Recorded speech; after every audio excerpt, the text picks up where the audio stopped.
This is a bonus episode, only relevant if you qualify for the free cyber insurance.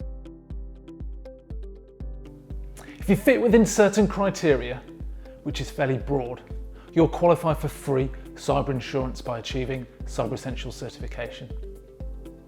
If you've already got cyber insurance, you probably don't want this. I've been told it can cause issues if you're insured for the same thing twice. Also, be aware there are certain limitations of the free insurance. Again, you should seek professional advice from your insurance broker. The company that organises the Cyber Essentials insurance is happy to have a conversation with you if you need as well.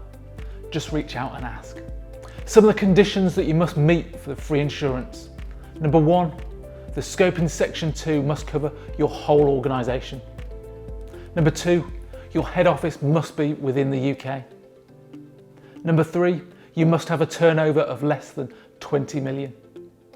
Whether you take the free insurance or not, the cost of the Cyber Essentials certification does not change. Why give free cyber insurance?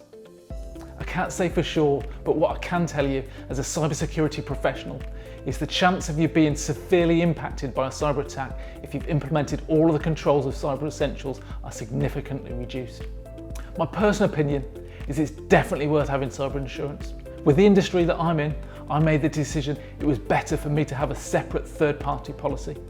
You need to make the decision about what's best for you. As assessors, we pay no attention to these questions. They have no impact on your pass or fail of Cyber Essentials. They are, however, extremely important if you are taking up the insurance, as the insurance provider will use your answers here as the basis to provide you with cover. If you are at all unsure, speak to your own or the provider's broker. So question 1 is asking if you have a head office that's located in the UK and if your annual turnover is less than 20 million.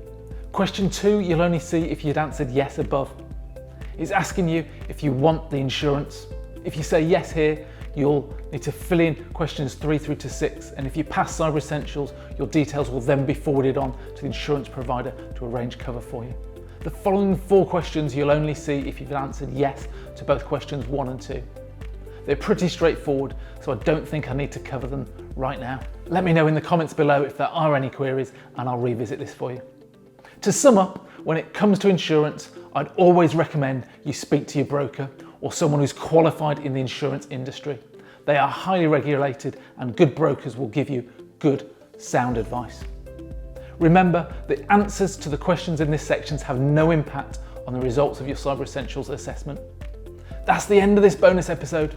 Next up, we start getting into the technical controls and we're going to look at part 1 of Office firewalls and internet gateways.